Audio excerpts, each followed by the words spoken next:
वलक़द जअलना फ़िस्समाइ बुरूजन वज़य्यन्नाहा लिन्नाज़िरीन, और हमने बनाया आसमानों में बुर्ज, वज़य्यन्नाहा और मुज़य्यन किया, लिन्नाज़िरीन देखने वालों को। अब अल्लाह ताला अपनी कुदरत बयान कर रहे हैं कि बुरूज, जो बुरूज है ना उसका बहुत ब्रॉड टर्म है कि बुरूज का क्या मतलब है। उसके सितारे भी आते हैं, दरवाजे भी आते हैं और पोर्टल्स भी आते हैं, तो ये बहुत ब्रॉड टर्म है जो सूरह बुरूज में और डिटेल में आएंगी, सूरह बुरूज में और डिटेल में आएंगी। और हमने बनाया आसमानों में बुर्ज, और हमने उसको देखने वालों के लिए क्या किया, मुज़य्यन किया है ना। कि अल्लाह ताला ने, देखो अल्लाह ताला की छोटी छोटी कुदरतों पे भी, कि अल्लाह ताला ने दुनिया भी बनाई ना तो हाँ ठीक है बन गई, बना दी, ऐसा भी नहीं। कितना खूबसूरती है, कितने खूबसूरती से बनाया।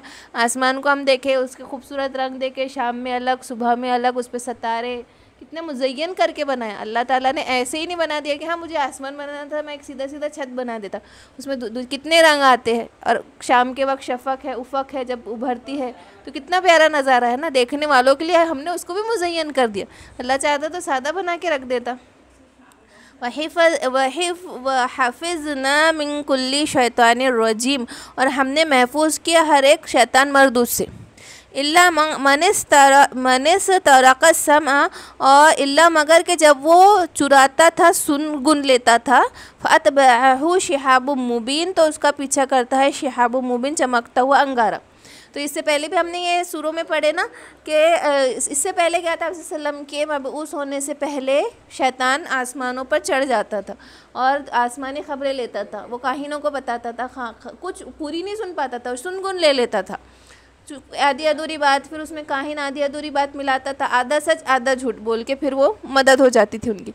लेकिन शैतान जब आप सल्लम पैदा हुए या मबऊस हुए तो शैतान चीखें मार के रोने लगा, क्या बोल के कि अब हमारा आसमान में जाना बंद हो गया। तो जब भी वो कोई सुनगुन लेना आता है तो क्या फेंक मारा जाता है उसको, शिहाबुस साकिब, क्या है वो, मेट्रॉइड्स। अब हम कहेंगे कि आप सल्लम के मबूस होने से पहले ये मेट्रॉइड्स नहीं होते थे। क्या है वो कि एक वो जो अपना खला है, स्पेस है, उसमें सितारों का लाइफ ख़त्म हो गया या कुछ उनमें फ्रिक्शंस वगैरह हो रहा, तो वो जब वो गिरते हैं तो एक अंगार चमक के साथ गिरते ना, जो हम बोलते हैं टूटता सितारा। तो क्या उससे पहले नहीं था, ये था, उसका काम दूसरा था।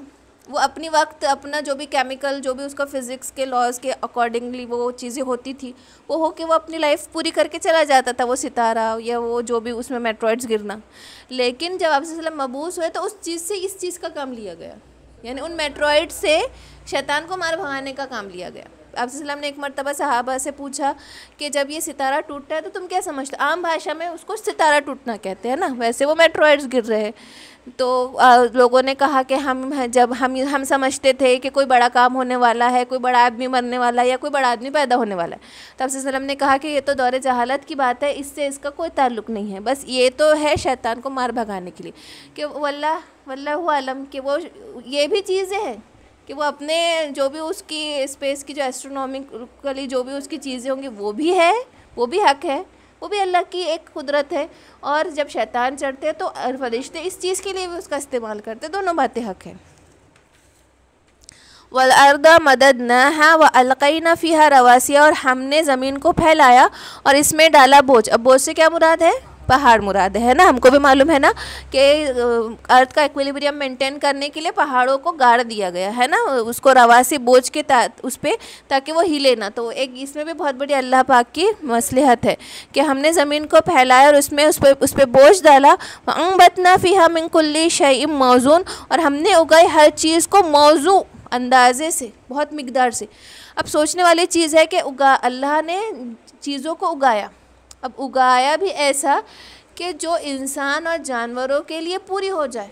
कम उगाता तो भी परेशानी होती, और इतना उगा देता कि इंसान खा रहा, पी रहा, बच रहा, फेंक रहा, सड़ रहा, तो कितनी बड़ी सरदर्दी थी और उसकी वैल्यू नहीं रहती थी। देखो आज हमारे पास अनाज की वैल्यू है ना, हम अल्लाह का शुक्र अदा करके पैसे दे के दुनिया भर के उसके लिए समझ लो हम सब चीज़ करें, पेट भरने के लिए हमारा दुनिया भर का काम है। हम बिस्तर से उठ रहे हैं इसलिए कि हमको पेट भरना है। अगर हमको ये चीज़ें मनोसलवा की जैसी आयता मिल जाती तो हमको तो उसकी वैल्यू भी नहीं रहती थी। शायद हम सोचते थे कि बस अब क्या करना है, खाना तो मिल रहा ना, पेट भर रहा, तो ये दुनिया का कारोबार रुक जाता था।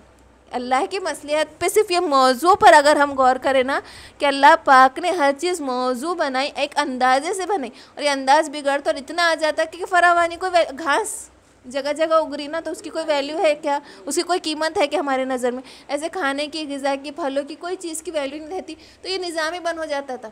इंसान बोलता था मैं क्यों करूँ, मैं कारखाने क्यों डालूँ, मैं कमाऊँ क्यों, मैं पढ़ूँ क्यों, मैं लिखूँ क्यों, मैं क्यों ये सब करूँ, मेरा पेट भर जा रहा है। सबसे बेसिक नीड तो पेट भरना है ना, भूख रहती ना इंसान की। बच्चे भी जब पैदा होता तो चीखता क्यों है, भूख की वजह से चीखता, नहीं तो चीखे भी ना, पड़ा रहे वो, उसको भूख लगती तो वो रोता, नहीं तो रोए भी ना बच्चा। अल्लाह इस लफ्ज़ पे गौर करे कि अल्लाह ने मौजू बनाया, चीज़ों को एक पर्टिकुलर मिकदार से मैंने उगाया। कम उगाता तो तुम परेशान होते, ज़्यादा उगाता तो तुम और ज़्यादा परेशान हो जाते। इन बातों पे गौर करें ना, हमको समझ में आता है कि अल्लाह का निज़ाम क्या बना के रखा अल्लाह ने।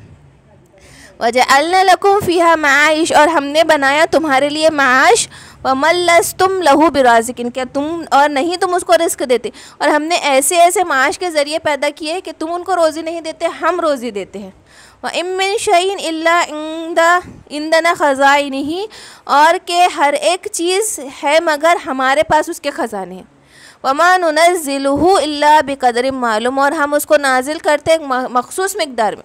कि तुम जो आज बड़े बने फिरते हो, अपने आप को बहुत समझते हो, अल्लाह कैसा दुनिया को चला रहा है कि अल्लाह ने उस चीज़ों के कितने लोगों को माश दिया है कि तुम उनके राज़िक हो। और अल्लाह के पास तमाम ख़जाने हैं, और जो कुछ अल्लाह उतारता है वो भी एक कदर से उतारता है, एक मुअय्यन अंदाज़े से अल्लाह हर चीज़ उतारता है। अर्सलना रियहा लवाक़िहा फ़अंज़लना मिनस समाई, और हमने नाजिल की हवाएं रस भरी, और हमने नाजिल किया आसमान से माअन पानी, फ़अस्क़ैनाकुमुहु, ताकि तुम पियो। अब देखो ये जो अल्लाह ने हवाएं चलाई, फिर वो क्या करती है, बादलों को बनाती है, फिर तुम पियो। अब देखो कितनी इस अमल पे गौर करें हम कि एक तो अल्लाह पाक ने क्या किया, हमारे पानी का इंतज़ाम किस कदर किया कि समुंदर बनाए। अब समुंदर भी चीज़ क्या है कि उसका पानी नहीं पी सकते, और वो इतना खारा है। अब वो खारा क्यों है कि उसमें दुनिया भर के जानदार रहते हैं, वो मरते हैं, सड़ते हैं, तो उसको उतने सॉल्ट की ज़रूरत थी कि वो उसमें डिफॉर्म हो जाए। दुनिया भर की गंदगी समुंदर में जाती है, अगर वो मीठा रहता समुंदर का पानी तो सड़ के बदबूदार हो जाता था और हमारा जीना मुश्किल हो जाता था। अल्लाह ने उसमें इतना नमक डाला, उस नमक की भी मसलिहत है कि उसके जो जानदार सड़ते मरते, उसमें दुनिया भर की गंदगी जाती इतने बड़े बड़े समुंदर में, वो वहीं डिज़ोल्व हो जाती है उसके सॉल्टी होने की वजह से, है ना। और फिर हमको नमक मिल रहा वहाँ से, जो कितनी ज़रूरत की चीज़ है। अल्लाह पाक ने, अब हमको पीना है पानी तो हम समुंदर से नहीं पीते, वही समुंदर भाप बन के आसमान में जाता और आसमान में वो सॉल्ट छोड़ देता, और जो आसमान का पानी है वो पीने लायक है। कितनी बड़ी कुदरत है, कितनी बड़ी कुदरत है। वो पता नहीं देखना पड़ेगा, नहीं वो तो नहीं देखना पड़ेगा, मुझे याद नहीं आ रहा। तो अल्लाह ने अब आसमानों का निज़ाम, बादलों का निज़ाम कैसे बना, क्या उसमें से पानी मीठा आ रहा। अब चलो पानी भी आ गया, एक बार का बरस गया, लेकिन वो बरस के ख़त्म भी नहीं हो गया। उस वक्त पे सब ने अपनी खेती उगा ली, सैराब कर लिया। अब झील है, तालाब है, और पहाड़ों पे जमा है वो पानी बर्फ़ की शक्ल में, जो वक्तन फ़वक्तन उसमें से रिस रहा है। ये भी नहीं, फिर पाइपलाइन है पूरी ज़मीन के अंदर, पूरी ज़मीन में पाइपलाइन है, खोदो और कुआं। अल्लाह ने हमको पानी पहुंचाने के लिए जो सिस्टम है, हम दुनिया के पूरी दौलत और दुनिया की पूरी मशीनें भी खर्च कर लेना तो एक जगह हम इस तरीके का निज़ाम बना ही नहीं सकते जो अच्छा, और वो भी फ्री में। और जो हम पंप लगा रहे, पाइप लगा रहे, वो तो हम हमारी सहूलत कर रहे हैं ना, अदरवाइज़ तो वो फ्री है, उसका तो चार्ज भी नहीं दे रहा अल्लाह पाक। कितनी कीमती चीज़ जिसके ऊपर पूरी लाइफ डिपेंड है, पूरा प्लैनेट उस पानी पर डिपेंड है, उसके बगैर लाइफ ही नहीं है। हम इस चीज़ पे गौर करें कि अल्लाह तूने पानी का निज़ाम हमको पहुंचाया, कितने क्या चीज़ थी। समुंदर बना के नहीं छोड़ दिया, कोई एक तालाब बना के छोड़ नहीं दिया जो गंदा हो जाए। समुंदर में नमक भी डाला, उसमें भी हिकमत है। बारिश हो रही, झरने हैं, पहाड़ है, पहाड़ों को वो बस रखा, उसमें बर्फ़ के जैसा जमा है पानी, नहरों के चश्मों की शक्ल में बह रहा है, ज़मीनों के अंदर पाइपलाइन बिछी है पूरे पानी की। अल्लाह का निज़ाम, इसी पे गौर करें। और फिर वो पानी आसमान से नाजिल किया और तुमको पिलाया। वमा अंतुम लहु बिखाज़िनीन, क्या इसके पास तुम्हारा ख़जाना है?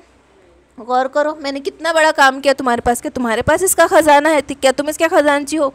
व इन्ना लनहनु नही व नुमीत व नहनुल वारिसून, और बेशक हम ही ज़िंदा करते हैं, हम ही मौत देते हैं, और हम ही इसके हम हमारे ही वारिस है। व नहनुल वारिसून, और हम ही वारिस है। वलक़द अलिमनल मुस्तक़दिमीना, और तहक़ीक़ के हमने जान लिया, मुस्तक़दिमीना आगे रहने वाले, वलक़द मिनकुम तुम में से, वलक़द अलिमनल मुस्तअख़िरीना, और मुस्तअख़िर पीछे रहने वालों को, और हम जानते हैं तुम में आगे रहने वालों को भी और पीछे रहने वालों को भी। अब आगे रहने वाले और पीछे रहने वालों में क्या चीज़ें हैं, इसकी बहुत ज़्यादा, इसमें बहुत ज़्यादा राय है, इसमें इख्तिलाफ नहीं है, राय बहुत ज़्यादा है। इसकी तफसीर अलग अलग है कि आगे रहने वाले पीछे रहने वाले क्या है, कि आप सल्लम से पहले आने वाले कौमें, आप सल्लम के मबूस होने के बाद आने वाली कौमें, या जिहाद में सबसे पहल करने वाले, जल्दी जल्दी आगे पहुँचने वाले, या पीछे सुस्ती से चलने वाले, या कि नेकी के कामों में आगे बढ़ने वाले और सुस्ती से पीछे रहने वाले, या कि नमाज के सफ़ों में पहले खड़े होने वाले और पीछे खड़े होने वाले। अब नमाज के सफ़ों की कितनी बड़ी फजीलत है कि आप सल्लल्लाहु अलैहि वसल्लम ने फरमाया कि अगर तुम जान लो कि अज़ान होने के बाद जो नमाज तक में जो सबसे पहले सफ़ में खड़ा हो जाएगा उसकी फ़जीलत क्या है, अगर तुमको ये पता चल जाए तो तलवारें खिंच जाए आपस में और कुरान अंदाज़ी करना पड़े। लेकिन हमारे यहाँ हम मर्दों का अक्सर ये हाल होता है कि पीछे का कहाँ जाए, ताकि क्यों जल्दी से भागने मिल जाए। कितनी बेचैनी होते नमाज के वक्त में। हमारे बच्चों के हाल देखो तो, कि वो सामने नहीं, वो सोचते कि हम कहाँ सबसे पीछे खड़े रहे ताकि हमको भागने में आसानी हो। यहाँ तक है कि उस और पीछे रहने वालों की भी फजीलत कम नहीं हो रही, कि आगे रहने वालों में कोई एक नेक बंदा ऐसा है जिसके एक सजदे से अल्लाह पाक पूरे पीछे रहने वालों की मग़फ़िरत कर देता है। अगर सफ़ में कोई ऐसा एक आदमी भी नेक बंदा है, अल्लाह को उसकी अदा पसंद आ गई, तो उसके सजदे से पीछे रहने वालों की मग़फ़िरत हो जाती है। तो हज़रत काब रज़ियल्लाहु ताला अन्हु फरमाते हैं कि वो कोशिश करते, उन्हें अपने आप पे भरोसा नहीं था, वो कोशिश करते कि मैं पीछे खड़े रहूं ताकि पहली सफ़ की कोई नेक बंदा रहे, उसकी वजह से मेरी मग़फ़िरत हो जाए। वो सहाबा थे, लेकिन फ़जीलत आगे खड़े रहने में। कितनी बड़ी बड़ी चीज़ें। व इन्ना रब्बका हुवा यहशुरुहुम, और बेशक तुम्हारा रब हुवा यहशुरुहुम, वही इकट्ठा करेगा, इन्नहु हकीमुन अलीम, और वो बेशक हिकमत वाला और इल्म वाला है।